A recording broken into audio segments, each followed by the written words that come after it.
नमस्कार, मैं हूं आपके साथ आशा सरमाल। आप देख रहे हैं खास मुलाकात, और खास मुलाकात में आज हम जिस मुद्दे को लेकर बात करेंगे आपको बताते चलें कि जम्मू कश्मीर का अहम मुद्दा है, क्योंकि लोकसभा के अंदर इस पर पूरी तरह से आप देखिए बहस किस तरह से छिड़ चुकी है। आपको ये बताते चलें कि जम्मू कश्मीर आरक्षण संशोधन विधेयक को लेकर ये लगातार बहस जो है वो छिड़ गई है, क्योंकि सीटें किस तरह से आरक्षित रहेंगी इस पर पूरा ब्यौरा दिया जा रहा है। लेकिन उस बीच में बताया ये गया है कि 2 सीटें यहाँ पर कश्मीरी पंडित और 1 सीट पीओके के लिए रखी गई है, जिसमें आपको बताना बहुत जरूरी है कि जम्मू कश्मीर आरक्षण संशोधन विधेयक यहाँ पर क्या कुछ है। तो कमजोर और वंचित वर्गों को अन्य पिछड़े वर्गों से ये प्रतिस्थापित करता है, और कमजोर और वंचित वर्ग की परिभाषा यहाँ पर हटा दी गई है। 26 जुलाई 2023 को लोकसभा में इसे पेश किया गया था, जिस पर अब यहाँ बहस छिड़ गई है। अब हर किसी की राय अपने अपने तरीके से सामने आ रही है, तो इसी पर चर्चा करेंगे। इस वक्त मेहमान जो मेरे साथ स्टूडियो में जुड़ चुके हैं, प्रेसिडेंट हैं यहाँ पर हमारे साथ वेस्ट पाकिस्तानी रेफ्यूजी से लबाराम गांधी जी। बहुत बहुत स्वागत जुड़ने के लिए। Thank you. सबसे पहले तो एक तरफ से मुबारकबाद भी, और दूसरी तरफ से जो एक बहस छिड़ चुकी है, क्या कहेंगे? देखिए, ये मुद्दा जो है बेसिकली बहस का मुद्दा था। हमारे जो लोग थे जो पिछले 75 सालों से डिप्राइव्ड थे, कोई इनकी सुनवाई थी नहीं होती थी। नौकरियां तो एक तरफ, इवन के एजुकेशन में भी हमें बहुत बड़ी प्रॉब्लम थी। हमारे बच्चों को टेक्निकल एजुकेशन नहीं मिलती थी, प्रोफेशनल कॉलेजों में दाखिला नहीं मिलता था, तो ये बहुत बड़ी प्रॉब्लम थी। अब जब जहाँ एक बैकवर्ड क्लास का कमीशन बना जम्मू में, तो हमने गवर्नमेंट ऑफ इंडिया से कहा कि हमें कोई एक रिजर्वेशन चाहिए, हमें कोई स्पेशल एक कोटा चाहिए, जिससे हमारे बच्चे जो हैं, जो आने वाली पीढ़ियां हैं, इनको कोई फ़ायदा हो।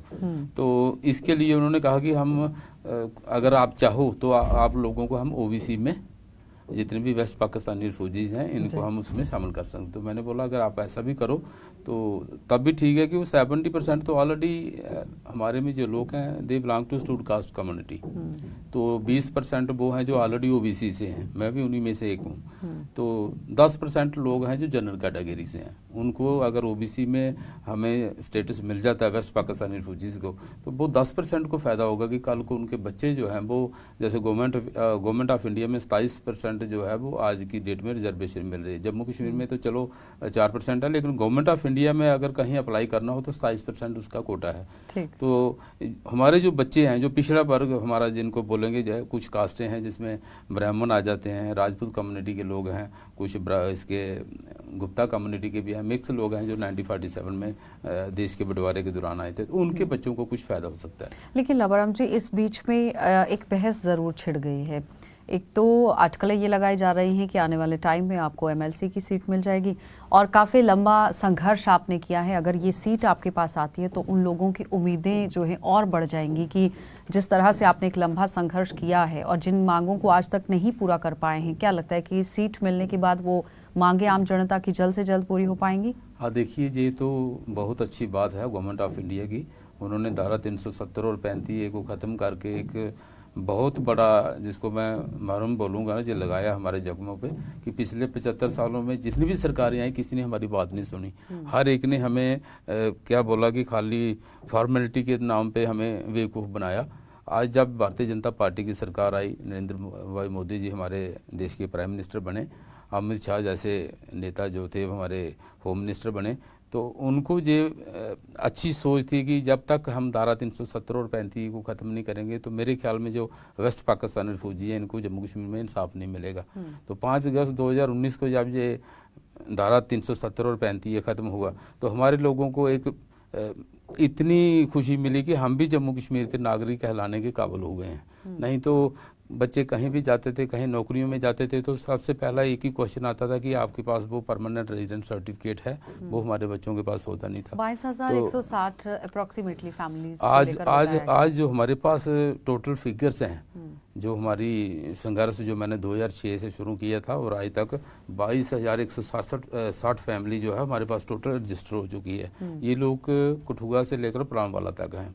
तो अगर असेंबली की हमें 1 या 2 सीटें मिल जाती हैं, तो मेरे ख्याल में जितनी भी डिस्क्रिमिनेशन हमारे साथ पिछले 75 सालों से हुई, जिससे ना कि हमारा कोई पंच बन सका, ना कोई हमारा सरपंच बन सका, ना ही कोई हमारा विधायक बन सका, एक हमें राइट था खाली पार्लियामेंट में वोट डालने का। तो एक एमपी के लिए आपको पता है कि जम्मू कश्मीर में 2 सीटें हैं टोटल, तो जिस सीट में हमारी मेजॉरिटी है वेस्ट पाकिस्तानी रिफ्यूजियों की, वहाँ 20 कॉन्स्टिट्यूंसी पड़ती हैं, तो कि एमपी कितनी डेवलपमेंट करा सकता था। मैं गांव टू गांव मैंने जाके देखा कि यहाँ जम्मू की असेंबली में वोट ना डालना, जम्मू की पंचायत में वोट ना डालना, ये सबसे बड़ा नुकसान था। और ये राइट हमें जम्मू कश्मीर में रहते हुए मिला नहीं, ये अभी मिला जब धारा 370 और 35 खत्म हुई। तो आज जब हमें कोई सीट मिल जाती है तो मेरे ख्याल में जो भी नुमाइंदा हमारा आगे जाएगा वेस्ट पाकिस्तानी रिफ्यूजीज़ का, जिसको ये नॉमिनेट करेंगे, वो इतना तो करेगा कि जो लोगों के साथ नाइंसाफ़ी पिछले 70 सालों से हुई है उसको दूर करने की वो कोशिश जरूर एक तरफ जम्मू कश्मीर के अंदर विरोध भी देखने को मिल रहा है, क्योंकि जब से इस बिल को लाया गया है, इस पर बहस छिड़ गई है, तो अपने अपने तरीके से हर कोई राय दे रहा है। कश्मीरी पंडित कह रहे हैं कि उनको जो 2 सीटें दी गई हैं वो असेंबली सीट्स होनी चाहिए, उनको वो पहले वोट डालना चाहिए, उसके बाद वो अपनी मनपसंद का यहाँ पर जो नुमाइंदा है वो चुन सकते हैं। लेकिन दूसरी तरफ अगर हम अपनी नज़र वेस्ट पाकिस्तानी रिफ्यूजीज की तरफ गड़ाते हैं तो कई ऐसे लोग भी थे जो अपने हकों से वंचित थे।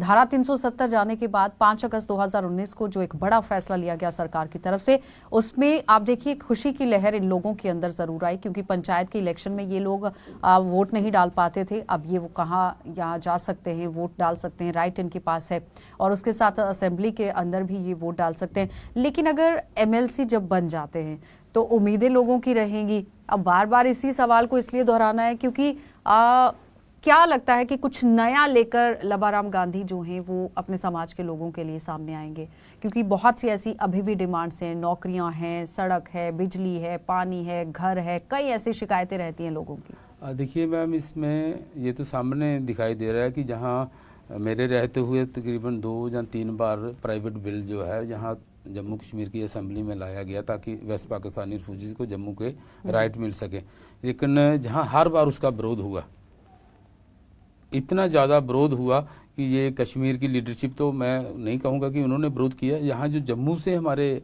नेता चुन के जाते थे वो भी विरोध करते थे कि इन लोगों को जम्मू, आप लोगों को क्यों चिंता है कि इन लोगों को जम्मू कश्मीर की नागरिकता दी जाए और इनको वोटिंग राइट दिया जाए। वो नहीं चाहते थे, वो यही चाहते थे कि अगर इन लोगों को वोटिंग राइट मिल गया, कहीं ऐसा ना हो इनमें से भी कुछ नुमाइंदे चुन के आगे आ जाएं तो हमारी कुर्सी जो है वो चली जाए। ये भी प्रॉब्लम थी। तो ये तो हर जगह है, डिस्क्रिमिनेशन तो हर जगह है। कोई आदमी ये नहीं चाहता कि मैं एक बार एमएलए बन गया हूँ तो दूसरी बार किसी दूसरे भाई को मौका दें। वो कहता है कि जब तक मैं जिंदा हूँ मैं किसी दूसरे को आगे नहीं आने दूंगा। ये डेमोक्रेसी में सबसे बड़ा गलत निर्णय जो है। मैं तो माननीय प्राइम मिनिस्टर से ये भी रिक्वेस्ट करूंगा कि अगर आप रिजर्वेशन के बिल लाते हो तो मेरे ख्याल एक बिल ऐसा भी होना चाहिए कि जो आदमी एक बार जीत जाता है उसको दूसरी बार इलेक्शन लड़ने का मौका नहीं मिलना चाहिए, ताकि दूसरे भाई को मौका मिले। मतलब हर एक चीज की एक पॉलिसी होनी चाहिए, एक पॉलिसी होनी चाहिए। ऐसा नहीं है कि एक आदमी जो है वो एक बार जीता, दूसरी बार भी जीता, तीसरी बार भी जीता। कॉन्स्टिट्यूंसी में कम से कम 1 लाख वोट होता है। कोई दूसरे की भी तो चॉइस होती है कि मैं भी कहीं इलेक्शन में खड़ा हो जाऊं, लेकिन जहां जम्मू कश्मीर में क्या हिंदुस्तान में ऐसी पॉलिसी नहीं है। ऐसी पॉलिसी बननी चाहिए। आज वेस्ट पाकिस्तानियों की अगर बात करें तो मेरे ख्याल इनसे दुर्भाग्यपूर्ण और कौन सी कम्युनिटी होगी जिनको बंटवारे के बाद 75 सालों में वोट डालने का मौका मिल रहा है। और उसके लिए भी सीट्स होनी चाहिए, क्योंकि अगर हम पाकिस्तान ऑक्युपाइड जम्मू कश्मीर की बात करें पीओजेके को लेकर, तो वो लोग कह रहे हैं कि हमारे साथ 8 से 9 सीटें होनी चाहिए, भेदभाव उनके साथ हो रहा है। देखिए आशा जी, उनका इशू जो है ना, वो उनके साथ भी एक बहुत बड़ी डिस्क्रिमिनेशन अगर देखा जाए तो एरिया जो है उनकी 24 सीटें जो है वो पीओजेके में चली गई हैं। आज उनकी डिमांड है कि हमें कम से कम 8 सीटें जो है वो जम्मू कश्मीर में दी जाए जो हमारे हक की बनती है, जितने लोग हम वहाँ से माइग्रेंट होके आए हैं। तो मेरे ख्याल गवर्नमेंट ने उस पर भी गौर करना चाहिए। ऐसे भी तो उनके नुमाइंदे जीत के आते हैं असेंबली में, लेकिन 1, 2 या 3 या 4 जीत के आते हैं। लेकिन जो उनकी अपनी सीटें हैं, जो एरिया पाकिस्तान में चला गया, पीओजेके में चला गया, वो उसके लिए लड़ाई लड़ रहे हैं कि हमें कम से कम 24 में से 8 तो दी जाएं। तो मेरे ख्याल गवर्नमेंट ने उस पर भी ध्यान देना चाहिए, कम से कम उनको 8 सीटें तो देनी चाहिए। अब जिस तरह से घर बनाने का हक नहीं हुआ करता था, लेकिन अब सर पर छत आ गई है, भगवान ने पूरी आपकी सुन ली, लेकिन प्रधानमंत्री नरेंद्र मोदी की तरफ से भी एक स्टेप बाय स्टेप जो है वो आपके लिए काम करने की कोशिश की। लेकिन उस बीच में जिस तरह से संशोधन विधेयक को लेकर बात हो रही है, क्या लगता है कि अमित शाह कह रहे हैं कि जितना भी काम हुआ नेहरू के टाइम पे वो काम हुआ, वो सारी गलतियां वहाँ पर की गई? वो पूरी तरह से कांग्रेस पार्टी को जिम्मेदार ठहरा रहे हैं। नहीं, ये तो सच है। अगर मैं कम से कम भारतीय जनता पार्टी की सरकार तो 2014 में आई, उससे पहले तो 2006-5 से लेके कांग्रेस की सरकारें थी। तो मैं एक ऐसा इंसान था जो तकरीबन 8 बार माननीय सरदार मनमोहन सिंह जी से मिला, और मैंने हर बार उनको यही क्वेश्चन किया कि देखिए आप भी 1947 में आए थे, आप देश के प्राइम मिनिस्टर बन गए हैं, हमें यहाँ कोई चरपासी की नौकरी नहीं दे रहा है, हमारा कसूर क्या है? हम मानते हैं कि जो बुजुर्ग वहाँ से आए उनको आप पाकिस्तानी कहो, कुछ भी कहो, हम मानने को तैयार, लेकिन जिनका बर्थ जहाँ पे है जम्मू कश्मीर में, उनको तो पाकिस्तान नहीं कहना चाहिए। लेकिन कहीं ऐसा तो नहीं होगा लबाराम जी कि एमएलसी अगर बन गए तो आम जनता की आवाज को भूल जाएंगे? कई बार ऐसा देखने को मिला है और लोगों की तरफ से आरोप भी है इस बात का। देखिए मैम, मैं एक ऐसा इंसान हूँ, अगर मेरे में ये लालच की लालसा होती तो मेरे ख्याल में जम्मू कश्मीर का एक अभागे इंसान कहूँगा अपने आप को। 2008 में मुझे फुर्सी वाली जी एमएलसी बना रहे थे, मुझे घर से उठा के राजभवन ले गए और वहाँ गुलाम नबी आज़ाद जी चीफ मिनिस्टर थे उस समय, उन्होंने मुझे कहा कि आप हाँ कीजिए, मैं अभी आपको एमएलसी लेता हूँ। और प्राइम मिनिस्टर भी साथ खड़े थे, उन्होंने कहा कि यार आप मान जाइए। लेकिन मैंने एक ही क्वेश्चन किया था, सर मैं भी एमएलसी बन जाऊंगा, आप भी प्राइम मिनिस्टर बन गए, लेकिन लोगों का क्या होगा? वहाँ मुझे ये लालसा नहीं है, मैं लोगों के लिए लड़ रहा हूँ। जिस दिन कहीं ये ऐसा मसला तो हल हो नहीं था जाएगा। कि उस वक्त कांग्रेस की सरकार थी और आज बीजेपी की सरकार है? नहीं, ऐसा नहीं है। देखिए बीजेपी ने हमारे लिए जो किया ना, हम इसको जिंदगी भर भूल नहीं सकते। अगर वो हमें सीट नहीं भी देंगे तो हम उन पे मैं तो एक ऐसा इंसान हूँ कि हम उन पे कभी विरोध नहीं करेंगे। लेकिन हम कहते हैं कि अगर हम हमारे लोगों को, जैसे आपने कश्मीरी माइग्रेंट्स को 1990 से लेके आज तक उनको इतना लिफ्ट अप किया, उनकी चंदी तक लगा दी, हर परिवार जो है वो खुशहाल है, वो अपने आप को ठगा हुआ महसूस नहीं कर सकता आज की डेट में। तो वेस्ट पाकिस्तानी को पिछले 70 सालों से क्या मिला? 1.5 लाख, वो भी पिछले 4 सालों से इन्होंने स्कीम शुरू की थी और आज 1500 लोगों को टोटल मिला है। स्वास्थ्य बीमा दिया गया, मतलब इतना सुस्त जो काम भी हो रहा है। लेकिन लबाराम जी, अब आपके लोगों की डिमांड्स क्या कुछ रहेंगी, वो जनता सुनना चाहती है। हमारी डिमांड्स जो है तकरीबन पूरी सारी की सारी फुलफिल हो गई है, इसमें हमें कुछ कमियां नहीं रही। कंपनसेशन का है, गवर्नमेंट ने स्टार्ट किया था, हम चाहते हैं कि जितनी जल्दी हो। अगर ये मानते हैं कि 5764 फैमिली हैं तो उन फैमिली को कंपनसेशन जो है वो मिलना चाहिए जितनी जल्दी हो सके। लेकिन इस बीच में एक सवाल ज़रूर ये उठा था कि 22,160 फैमिली और 5,000 को इस तरह से कंपनसेट करना कहीं ना कहीं डिस्क्रिमिनेशन था। उसे डिस्क्रिमिनेशन को किस तरह से रहे? 5764 फैमिली गवर्नमेंट ऑफ जे&के ये मानती है कि ये 1947 में आए थे। आज एक परिवार के 4-4, 5-5 परिवार बने हैं, तो नेचुरली वो 22,160 होंगे, उसमें कुछ अंतर नहीं है। ये जो कंपनसेशन पे कर रही है गवर्नमेंट ऑफ इंडिया, जो उसी को दे रही है जो 1947 में आया था। आज उसके अगर 4 लड़के हैं, हम उनको 4 को इंक्लूड कर रहे हैं, चारों की उम्र जो है तकरीबन 60-70 ईयर्स है, तो नेचुरली वो तो अलग ही फैमिली होगी, शादीशुदा लोग हैं। तो हम उस कैटेगरी में देखेंगे तो आज की डेट में 22,160। अब सबसे बड़ा सवाल यहाँ पर ये हो जाता है कि वेस्ट पाकिस्तानी रेफ्यूजी सरकारी नौकरी नहीं कर पाते थे, लेकिन अब उनके लिए रास्ता खुल गया है। तो आने वाले टाइम में किस तरह से उम्मीदें और यहाँ पर रहेंगी और उसे पूरी तरह से खरा उतरने के लिए काम करेंगे? देखिए, जब से ये धारा 370 ख़त्म हुई है, हमारे बच्चे जो है ना, इन्होंने एजुकेशन की तरफ, प्रोफेशनल कॉलेजों की तरफ पूरा ध्यान दिया है। अभी रिसेंटली एक लिस्ट आउट हुई थी सब इंस्पेक्टर की, उसमें हमारे 8 लड़के थे। बदकिस्मती ये रही कि वो लिस्ट कैंसिल हो गई, नहीं तो आज हमारे वेस्ट पाकिस्तानी 8 सब इंस्पेक्टर बन के जे&के पुलिस में भर्ती होते। काफ़ी लड़के जो हैं हमारे इसमें पंचायतों में लिस्ट निकली तो उसमें गए हैं, कुछ बैंकों में गए हैं। तकरीबन जब से ये धारा 370 ख़त्म हुई है, बच्चों में एक बहुत बड़ी खुशी की लहर और आस है, और बच्चे कहते हैं कि हमने पढ़ना और आगे बढ़ना है। लेकिन ऑपोजिशन पार्टियां कह रही हैं कि सिर्फ और सिर्फ वोट बैंक के लिए भारतीय जनता पार्टी ने इन लोगों को यहाँ पर इस्तेमाल किया है, चाहे वो गोरखा समाज हो, वाल्मीकि समाज हो, वेस्ट पाकिस्तानी रिफ्यूजी हो, POJK के रिफ्यूजीज हों। देखिए, सोचने वाले की तो अपनी सोच है, लेकिन जो जिसके लिए भला करता है आदमी उसी के लिए सोचता है। आज भारतीय जनता पार्टी ने हमारे लिए कुछ किया है, तो नेचुरली हमारी जो आने वाली पीढ़ी है वो उसको याद रखेंगी। पर आज मिला जुला आंसर नहीं चाहिए लबाराम जी, क्योंकि आप हमेशा सियासत से बचते हैं, आप खुलकर नहीं बात करते हैं। अब सवाल यहाँ पर यह है कि जिस तरह से महबूबा मुफ्ती खुद कह रही हैं कि जिस तरह ये इन लोगों को यहाँ पर दिया गया है, आरक्षण दिया गया है, सारी काम किए जा रहे हैं, नौकरियां देने की बात हो रही है, ये सिर्फ और सिर्फ वोट बैंक है, क्योंकि लोकसभा के चुनाव आने वाले हैं। उस बीच में विधानसभा चुनावों को लेकर डेट्स डिले जरूर हो रही हैं, लेकिन होंगे वो भी। देखिए, मैं मैडम महबूबा मुफ्ती को ये भी बताना चाहता हूँ कि वो जम्मू कश्मीर की चीफ मिनिस्टर भी रही है, आज MP भी है। उसको शायद ये भी पता होना चाहिए कि जो इंटरनेशनल लॉ है वो ये कहता है कि जो आदमी जहाँ 5 साल रहता है वो वहाँ का नागरिक है। तो इन लोगों का क्या कसूर है? ये तो पिछले 75 सालों से जहाँ रह रहे हैं। अगर इनको जम्मू कश्मीर में नागरिकता नहीं मिली तो इसका मतलब सीधा सीधा डिस्क्रिमिनेशन जो थी वो कश्मीरी हुक्मरानों ने की। जम्मू के लोग थे, इनकी बदकिस्मती थी, एक तो मेजॉरिटी में ये नहीं थे, ना ये उनका मुकाबला कर सकते थे। कहाँ 47 और कहाँ 37, काफ़ी डिफरेंस था। फिर जो 37 है उसमें से भी 8 सीटें जो था, ये मेरे पास रिकॉर्ड है, हर बार 8 सीटें जो थी वो उनकी थी। तो जम्मू से 25, 26, 27, 28 ये हमारे विधायक चुन के जाते थे, उनकी कोई सुनवाई नहीं होती थी। लड़ाई तो लड़ते थे। मैंने खुद तीन बार पैंथर पार्टी वालों से ये बिल जो है वो असेंबली में लाया, लेकिन कांग्रेस वाले अपोज करते थे। इवन कि मैं आज वो हमारे बीच में रहे नहीं है, पंडित मंगतराम शर्मा जी। मैं गैलरी में बैठा था और उसने ये कहा था कि यार हमने कौन सा इन लोगों को कार्ड भेजा था कि आप लोग जम्मू कश्मीर में आओ, ये भारत के नागरिक हैं, भारत की सरकार चाहे तो इनको कहीं भी बसा सकती है। ये सोच कांग्रेस की थी उस समय।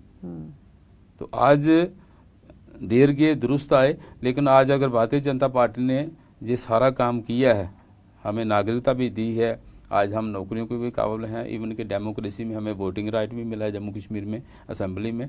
तो मेरे ख्याल हमारे में इतनी घटिया सोच नहीं होनी चाहिए कि जिसने हमारे लिए ये किया तो हम उसको छोड़ के कहीं दूसरी जगह जाएं। मतलब कि वोट बैंक फिर बीजेपी का है। बिल्कुल, वो तो है, वो हमने कसम खाई है कि हम जब तक जिएंगे वोट भारतीय जनता पार्टी को देंगे कि उन्होंने हमारा मसला जो है वो हल किया है। बहुत बेहतर तरीके से और खुलकर आज बोले हैं लबाराम गांधी जी, क्योंकि अक्सर ये दबी जुबान में कहते हैं और बहुत ही इशारे से बात को समझाने की कोशिश करते हैं, लेकिन अटकलें ये लगाई जा रही हैं कि लबाराम गांधी आने वाले MLC सीट पर विराजमान होंगे और पूरी तरह से जो यहाँ पर इनका समाज है उनकी उम्मीदों पर खरा उतरी है सरकार, और वोट बैंक के तौर पर ये सीधे सीधे यहाँ पर बात सामने रख रहे हैं कि भारतीय जनता पार्टी को वो वोट करेंगे। लेकिन सवाल अब यहाँ पर ये भी आ जाता है कि कहीं ऐसा तो नहीं है कि किसी लालच की वजह से इस तरह से बात कही जा रही है, क्योंकि ऑपोजिशन पार्टियां कई तरह के आरोप लगा रही हैं। देखिए, मैं एक बहुत शख्स हूँ, मैं लालच में तो कभी आता नहीं। मैंने पहले ही बता दिया कि अगर मैं लालच करता तो 2008 में MLC होता। 2011 में ये मुझे मिनिस्टर ऑफ स्टेट का दर्जा दे रहे थे, क्योंकि मैं OBC से बिलोंग हूँ, मुझे वाइस चेयरमैन बना रहे थे। मैंने उस समय भी उस कुर्सी को ठुकराया। इवन कि मेरे स्वंखा मोड़ में प्रोग्राम हुआ, इन्होंने ज़बरदस्ती मेरे गले में हार भी डाले, पूरी की पूरी कैबिनेट गई थी कांग्रेस की। लेकिन मैं उन लोगों में से नहीं हूँ जो बिक जाते हैं या लालच करते हैं। मेरी सोच अपनी है। मैं आज भी यही बोल रहा हूँ कि अगर मुझे नहीं भी MLC बनाएंगे तो कोई बात नहीं, लेकिन वोट तो हमने उनको देना कि उन्होंने हमारा मसला हल किया। चलिए, ठीक है, बहुत बेहतर तरीके से। और सबसे बड़ी बात आपको ये बताते चले कि संशोधन विधेयक को लेकर ही बार बार बातें ज़रूर उठ रही हैं, जिसमें POJK के लिए सिर्फ और सिर्फ एक सीट को यहाँ प्रसारित करने की बात कही गई है कि एक सीट का प्रावधान रखा जाएगा, लेकिन उसके अंदर भी कई तरह के गुट हैं। बताया ये जा रहा है कि अलग अलग शख्स ये चाहता है कि हर एक गुट का एक नुमाइंदा जो है वो खड़ा हो जाए और एक सीट उनके लिए वहां पर बनाई जाए। क्या ऐसे ही कोई गुट यहाँ पर वेस्ट पाकिस्तानी रेफ्यूजीज के अंदर? मैंने सुबह ही पेपर पढ़े हैं, इसमें थोड़ा सा डिफरेंस भी मिलता है। एक तरफ ये लिखते हैं कि हमने एक सीट POJK के लिए रखी है, और साथ में ये भी लिखते हैं कि इनको पहली मरतबा असेंबली में वोट डालने का अधिकार मिला है, जबकि वो तो शुरू से वोट डालते हैं POJK वाले। तो अगर देखा जाए तो फिर वोट डालने का अधिकार पहली बार तो वेस्ट पाकिस्तानी रिफ्यूजी को मिला। वो भी इन्होंने थोड़ा सा उसमें गुंजन रखा है, ये क्लियर नहीं किया कि ये वेस्ट पाकिस्तानियों के लिए है या कि POJK के रिफ्यूजीज के लिए। लेकिन उस बीच में MLC के साथ साथ आपको नहीं लगता है कि एक और भी सीट्स जो हैं वो निर्धारित होनी चाहिए थी असेंबलीज की, जिसमें आम जनता खुद से वोट करती और अपने मनपसंद नुमाइंदे को सामने लेकर आती? नहीं, उसके लिए चर्चा चल रही है। मैं आपको क्लियर बताऊं, मैं दिल्ली के टच में हूँ। हमारी तो कोशिश रहेगी कि कहीं ना कहीं हमारे लोगों को 1 या 2 सीट दी जाए, ताकि हम लोग चुन के आए। और जी। उसके साथ साथ जिस तरह से अब बात कही जा रही है कि आने वाले समय में और ज़्यादा काम को बढ़ाया जाएगा, कंपनसेशन को लेकर और ज़्यादा काम किया जाएगा, जो बच्चे इस वक्त पिछड़े वर्ग में रह गए हैं उन्हें आगे लाने की कोशिश होगी, अलग अलग प्लेटफॉर्म्स बनाने की कोशिश होगी। नहीं, ये तो हमारी सोच है। हमने कहा कि जो जितनी भी डिस्क्रिमिनेशन हमारे साथ हुई है, मैं आपको ये बताऊं कि जम्मू कश्मीर में तो ये लोग हमें अपना मानते नहीं थे, ये कहते थे कि ये भारत के नागरिक हैं। लेकिन गवर्नमेंट ऑफ इंडिया की भी स्कीमें जहां जम्मू में लागू थी, मैं आपको लाडली बेटी की स्कीम के बारे में बताऊं, हमारे बच्चे जितने भी बच्चियां हुई हैं हमारे वेस्ट पाकिस्तानी रिफ्यूजी, किसी को भी इन्होंने लाडली बेटी स्कीम में इंक्लूड नहीं किया। इंदिरा आवास योजना के लिए पैसे आते थे कि ये गरीब परिवार है, इसका मकान गिर गया है, इसका मकान बनना चाहिए, गवर्नमेंट ऑफ इंडिया की स्कीम थी। लेकिन हमारी बदकिस्मती ये थी कि हम ना तो पंच को वोट डालते थे ना सरपंच को वोट डालते थे। वो स्कीमें आती थी पंच और सरपंच के पास, और पंच और सरपंच उसी आदमी को वो स्कीम देता था जिससे उसने वोट लेने थे। तो आज भी मैं आपको बता दूं कि इवन कि मेरा अंकल है, मकान उसका बिल्कुल गिर गया है, कोई कमाने वाला नहीं है, लेकिन उसकी कोई सुनवाई नहीं थी कि उसके पास वोटिंग पावर नहीं थी। आज वोटिंग पावर आई है, ये लोग खुद आएंगे, पंच भी आएंगे, सरपंच भी आएंगे कि हमने भी लेकिन कांग्रेस पार्टी तो हमेशा से दावा करती रही है कि हर एक का हक जो है सबको मिल रहा है, और दूसरी तरफ जम्मू कश्मीर की बात करें तो नेशनल कॉन्फ्रेंस और कांग्रेस की सरकार यहाँ पर रही है, पीडीपी और कांग्रेस की सरकार यहाँ पर रही है। महबूबा मुफ्ती कह रही थी कि जब वो ये काम करने वाली थी उस वक्त सरकार ने उनसे हाथ पीछे खींच लिया और वो नहीं कर पाई। नहीं, मैं आपको क्लियर बता दूं कि जिसको आदमी के पास वोटिंग पावर ही नहीं है डेमोक्रेसी में, उसकी सुनवाई कहाँ होगी। ये तो मैंने दिल्ली में भी बोला, पार्लियामेंट के अंदर मैंने बोला, मुझे मौका मिला। महाजी ये कौन सा देश, आप बोलते हैं ये डेमोक्रेटिक कंट्री है, लेकिन हम किस देश में रहते हैं आप बताओ हमें। पिछले 75 सालों से जहाँ जम्मू में बैठ रहे हैं, लेकिन हमारे पास वोटिंग राइट ही नहीं है। क्या लगता है कि वो राइट क्यों नहीं देने की कोशिश की गई सरकारों की तरफ से, क्योंकि पीडीपी और नेशनल कॉन्फ्रेंस ने ही जम्मू कश्मीर के अंदर राज किया है और बीजेपी बहुत मेरी खुल के बात हुई डॉक्टर फारूक अब्दुल्ला से। मैंने उनसे ये भी कहा, मेरा झगड़ा हुआ उनसे, मैंने उनको कहा माँ जी देखिए आपके वालिदैन ने हमें बैठाया था, हम लोग पंजाब में जा रहे थे, जब जहाँ ग्वाली हमला हुआ तो उस समय हमें जहाँ जम्मू कश्मीर में आए हुए तकरीबन 2 महीना 9 दिन हो गए थे। 15 अगस्त को हम लोग वहाँ से भागे तो 23 अक्टूबर को वहाँ अटैक हो गया, तो 2 महीने में कौन अपना अपना मकान बना के रहेगा। जब जहाँ पीओजे के पे अटैक हुआ ये लोगों ने भी यहाँ से भागना शुरू कर दिया, हमारे लोग भी यहाँ से भाग रहे थे। लेकिन इन लोगों को जब जम्मू कश्मीर के साथ हिंदुस्तान का विलय हो गया, स्टेट जो है उनके अधीन आ गई, भारत सरकार के अधीन, तो शेख मोहम्मद अब्दुल्ला और पंडित जवाहरलाल नेहरू हमारे बुजुर्ग कहते हैं कि इन्होंने हमें लखनपुर में रोका और ट्रकों पे बिठा के बॉर्डर के साथ साथ छोड़ा और ये आश्वासन दिया कि जो भारत सरकार इन रिफ्यूजियों को देगी जो हिंदुस्तान से उठ के आए हैं वो हम जम्मू कश्मीर में भी देंगे। लेकिन बदकिस्मती ये रही कि शेख अब्दुल्ला तो जहाँ रहे नहीं, वो बेचारे स्वर्गवास हो गए।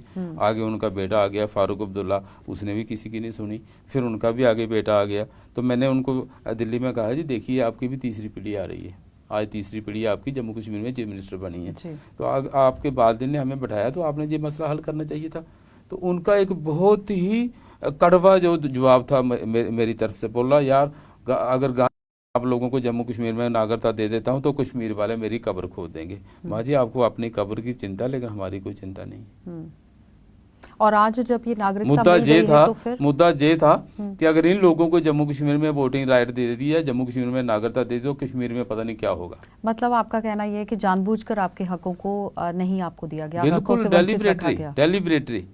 जब चीफ मिनिस्टर बने मुफ्ती मोहम्मद सईद जी, उन्होंने भी मुझे बुलाया, मैं गया उनके पास में बैठा आधा घंटा, तो उसने मुझे कहा कि मैं आपसे दोस्ती करना चाहता हूँ। माँ जी मुझे कोई एतराज़ नहीं है, लेकिन माँ मेरी एक शर्त है, मैं लोगों को इकट्ठे करना चाहता हूँ, आप वहाँ आके ये कहो कि मेरी सरकार आएगी तो मैं इस मसले को हल कर दूंगा, तो माँ मुझे कुछ लेना देना नहीं आपसे माँ। लेकिन उन्होंने मुझे लालच दिया, उन्होंने कहा नहीं, मैंने त्रिलोक सिंह वाजपेयी को कहाँ से कहाँ पहुँचा दिया, मैं आपको जम्मू में बड़ा आदमी देखना चाहता हूँ। माँ जी वो तो मैं हूँ, लेकिन वहाँ मैं अगर आप कहोगे कि सौदेबाजी में तो मैंने आना नहीं है। मेरी एक ही मंशा है कि मेरे लोगों का मसला हल कर दो तो मैं आपके साथ चलने के लिए तैयार हूँ। और उन्होंने मुझे कहा नहीं आप फ़ोटो दीजिए, मैंने प्रेस रिलीज देनी है। माँ जी मत देना, दोगे तो वहाँ मैं सुबह मैं इसका जवाब दे दूँगा मैं। और ये कांग्रेस वालों ने भी किया, मेरे पास कटिंग पड़ी है। इन्होंने 2011 में मुझे हाथ डाल के इन्होंने मीडिया में दे दिया कि लब्बा राम गांधी ने आज कांग्रेस ज्वाइन कर दी है, लेकिन मैंने उसी समय कंडेम कर दिया कि मैं उस दिन ज्वाइन करूंगा जिस दिन आप हमारा मसला हल करोगे, और मैं अकेला नहीं करूंगा, जितनी भी जनता आगे बैठी है 10,000 लोग, ये भी साथ में करेंगे। अभी लब्बा राम गांधी बीजेपी ज्वाइन करेंगे? नहीं, अब तो मैं हूँ बीजेपी का मैं तो दिल से बीजेपी का हूँ, क्योंकि बीजेपी वालों ने हमारा मसला हल किया। अभी तो मैं भूल नहीं सकता उनको। चलिए, तो मतलब कि आज बहुत बड़े बड़े खुलासे किए हैं लब्बा राम गांधी जी ने। उन्होंने कांग्रेस पार्टी पर आरोप लगा दिया है, नेशनल कॉन्फ्रेंस पार्टी पर आरोप लगा दिया है, पीडीपी पार्टी पर आरोप लगा दिया, और वो सीधे तौर पर कह रहे हैं कि कई बार खरीदने की कोशिश हुई है, लेकिन अपनी जनता की वजह से उन्होंने ये कदम बिल्कुल भी नहीं उठाया है, क्योंकि आम लोगों की आवाज को लेकर वो चले थे और उसी को अपना जिम्मा लगाते हुए, यानी कि पूरी जिम्मेदारी अपने कंधों पर उठाए हुए उन्होंने ये पूरा काम किया है। तो अब अगर एक सीट मिलती है या एक ओहदा मिलता है तो जाहिर तौर पर उस पर बैठकर वो काम करेंगे, आम जनता की भलाई के लिए पूरी तरह से आगे का जो रास्ता है उसे साफ किया जाएगा। लेकिन लब्बा राम जी, अगर इस सब बात को इस वक्त नेशनल कॉन्फ्रेंस पार्टी के नुमाइंदे और नेशनल कॉन्फ्रेंस पार्टी के साथ साथ पीडीपी की महबूबा मुफ्ती, उमर अब्दुल्ला, सब इस वक्त आपको सुन रहे हैं और वो देख रहे होंगे कि आखिर किस तरह से लब्बा राम गांधी जो है वो कटाक्ष कर रहे हैं, आरोप पर आरोप लगा रहे हैं, और कल प्रतिक्रियाओं का दौर भी शुरू हो जाएगा। लेकिन इस बीच में जिस तरह से एमएलसी की सीट देने की बात कही गई है, वो खुशी आपके अंदर रहेगी, लेकिन कटाक्ष के साथ साथ इन सब चीजों को लेकर किस तरह से चलेंगे? देखिए, मैंने आज तक इन चीज़ों का मुकाबला किया है। जहाँ आपको पता होगा कि मैडम महबूबा मुफ्ती यहाँ चीफ मिनिस्टर बनी और मैंने इनका भी विरोध किया। जीडी में हमारा काफ़ी लाठीचार्ज हुआ, हमारे लड़कों को चोटें भी आई, हम पे केस भी रजिस्टर हुआ, लेकिन मैं टस का मस नहीं हुआ इसके लिए। और मुझे स्वर्गीय मुफ्ती साहब ने श्रीनगर बुलाया दूसरी बार, और हम बैठे थे, चाय पी रहे थे, मैडम वहाँ से आई तो उन्होंने मुझे ये कहा कि यार छोड़िए गुस्सा, तो मैडम के साथ जो नाराज़गी है इसको दूर करो। तो माँ जी मेरी है नहीं, कोई नाराज़गी नहीं इनसे साथ, नहीं जो वहाँ लाठीचार्ज हुआ जो माँ जी जो होना था वो हो गया। हमें भी गुस्सा था, इनको भी गुस्सा था। माँ इनका वहाँ प्रोग्राम था, मैंने करने नहीं दिया। और शायद आपको पता होगा कि उमर अब्दुल्ला जी का प्रोग्राम था परगवाल में, मैंने वो भी नहीं करने दिया। और विरोध पर विरोध अभी भी क्यों इस तरह से जारी? क्योंकि अब तो केंद्र सरकार की तरफ से आपकी सारी मांगों को मान लिया गया है। नहीं, आज कोई विरोध नहीं है। आज जब से ये धारा 370 और 35 खत्म हुआ, हम बहुत खुश हैं। हमने खुद मेहनत करके लोगों के डोमिसाइल बनवाए हैं, खुद मेहनत करके लोगों के वोट जो है असेंबली भी बनवाए हैं, पंचायत के लिए बनवाए हैं। और हमारा एक जो हमारा मेरा वाइस प्रेसिडेंट है, मैंने उसको सरपंच की इलेक्शन में भी खड़ा किया था। यानी कि आज आप एक बात पर मुहर लगा रहे हैं कि कश्मीर सेंट्रिक अप्रोच हमेशा से रही है कश्मीरी लीडर्स की। कश्मीरी लीडरों ने ये कभी भी नहीं सोचा कि हम इन लोगों को जम्मू कश्मीर की नागरिकता दें। बहुत बार उनसे हमारी झगड़े भी हुए, आमना सामना भी हुआ। इवन कि मैं हमारे आज बीजेपी में है हमारे देवेंद्र सिंह राणा जी, यहाँ हमारा एक सेमिनार था, मीनाक्षी लेखी जी आए थे यहाँ जम्मू क्लब में, तो देवेंद्र सिंह राणा को भी बुलाया था हमने, और उन्होंने उस समय भी एक उल्टी बात की और हमारे लोगों ने पकड़ लिया, और हमने बीच बचाव करके उसको बचाया, नहीं तो मेरे ख्याल शायद मारकुटाई हो जाती उस दिन। वो देवेंद्र सिंह राणा को आप सवाल करना, उसको पता सारा कि हमारे लोगों में गुस्सा तो था कि यार हमारा कसूर क्या है। बुजुर्ग अगर गलती से जम्मू कश्मीर में आ गए तो इन्होंने रोका, नहीं तो ये तो हिंदुस्तान की तरफ जा रहे थे। और जब एक आदमी आश्वासन देता है कि जो हिंदुस्तान की गवर्नमेंट देगी वो हम भी जहाँ पे देंगे, तो आप क्यों नहीं दे रहे? लेकिन जम्मू कश्मीर तो हिंदुस्तान का ही अभिन्न अंग है, और उसके बावजूद भी इस तरह से भेदभाव होना ये बहुत बड़ा सवाल है। मैं आपको बता दूं, मैं इंडियन आर्मी का आदमी हूँ, मैं श्रीनगर में रहा हूँ, मैंने ट्रेनिंग की है वहाँ पे। आज से 4 साल पहले आप श्रीनगर में चले जाइए, बड़ी बड़ी दीवारों पे, बड़े बड़े पुलों पे लिखा है इंडियन डॉग्स गो बैक। वो लोग अपने आप को हिंदुस्तानी नहीं मानते थे। जब ये धारा 370 और 35 खत्म हुआ, और इसके लिए मैंने सुप्रीम कोर्ट का भी दरवाजा खटखटाया कि धारा 370 जो है ये 1950 में लगी, 35 जो है 1954 में आया। हम तो 1947 से के रिफ्यूजीज हैं, तब से बैठे हैं जम्मू कश्मीर में। हम पे तो और ये अब दोनों चीजें 5 अगस्त 2019 के बाद का क्या बदलाव आपने देखा? नहीं, तब से हम बहुत खुश हैं। क्या अब आपने किसी दीवार पर पढ़ा? नहीं, उसके बाद तो मैं श्रीनगर गया नहीं, क्योंकि मेरे पे इन्होंने थोड़ा सा बैन लगा दिया था, कसूर तो मेरा ही था सारा। क्या सुप्रीम आज कोर्ट का में बैन नजारा लगा आपने था। लाल चौक का देखा है, घंटा घर का देखा है? आज उस मैं घंटे के पिछले बजने के 5 बाद मैं नमाज पिछले शुरू 5 होती सालों है। से श्रीनगर गया ही नहीं हूँ, जब से ये धारा 370। लेकिन लबाराम जी, आपको जाना चाहिए एक बार फिर से बदलता जम्मू कश्मीर देखने अभी के मौका लिए। मिला तो जरूर जाएंगे। कुछ संदेश देना चाहेंगे अपनी जनता को जाते जाते? मैं तो जनता को यही कहूँगा कि भारतीय जनता पार्टी ने बहुत अच्छा किया है, भारत के प्राइम मिनिस्टर ने बहुत अच्छा किया है, भारत के होम मिनिस्टर ने अच्छा किया है, और जो पेंडिंग जो मसले हैं हमारे, मेरे ख्याल में अगर जो ही हम उनके साथ राब्ता कायम करते रहे तो मेरे ख्याल सारे के सारे मसले जो हैं वो पेंडिंग एक कौन दिन- कौन से मसले हैं? जैसे नौकरियों का मसला हो गया, एजुकेशन का मसला। हम तो सोचते हैं कि जो मैंने डिफेंस मिनिस्टर से भी बात की थी कि अगर आप लोग हमें पैरामिलिट्री फोर्सेज की एक बटालियन दे दें तो शायद इससे बड़ी खुशी हमारे लिए कोई नहीं होगी। तो उन्होंने कहा था कि ये तो पॉसिबल नहीं है, लेकिन कोशिश करेंगे इसके लिए, टीए की बटालियन के लिए। तो मैंने कहा कि अगर टीए की बटालियन भी दे दोगे तो जो हमारे ओवरेज बच्चे हैं, नौजवान जो हैं, चलो उनको मौका मिलेगा। तो वो संघर्ष हमारा जो है वो आज भी लगातार जारी है। लबाराम जी, बहुत बहुत धन्यवाद Thank कार्यक्रम you. में जुड़ने के लिए। तो फिलहाल आपने देखा कि आज बहुत बड़े बड़े खुलासे लबाराम गांधी की तरफ से किए गए हैं। अमूमन आपने इनको सुना है बोलते, लेकिन सिर्फ और सिर्फ इशारे में ये बात करते हैं, कभी भी दो टुक जवाब नहीं देते हैं और तंज नहीं कसते हैं। लेकिन आज उन्होंने साफ शब्दों में काफ़ी तरीके से नाम भी लिया है और जवाब भी दिया है, कड़ा रोष भी जताया है कि किस तरह से जम्मू कश्मीर के अंदर इनके साथ भेदभाव होता रहा। पिछले 70 सालों से ये पूरा भेदभाव जो है वो इन्होंने झेला है, और आज जाकर राहत की सांस इन लोगों को मिली है। वो आभार भी व्यक्त कर रहे हैं भारतीय जनता पार्टी का, केंद्र सरकार का, कि किस तरह से उन्होंने यहाँ पर जम्मू कश्मीर के अंदर उनका अधिकार उन्हें दिया है। लेकिन अभी भी कुछ ऐसी मांगे हैं जिन्हें लेकर वो चले हैं, उस पर काम करने की जरूरत है। अब किस तरह से वो काम रहेगा, क्योंकि इनके जो समाज के लोग हैं, वेस्ट पाकिस्तानी रिफ्यूजीज हैं, उनकी सबकी जिम्मेदारी इन पर है। और अब देखना ये होगा कि क्या वाकई में उन मांगों को भी केंद्र सरकार की तरफ से माना जाएगा या नहीं। आप देखते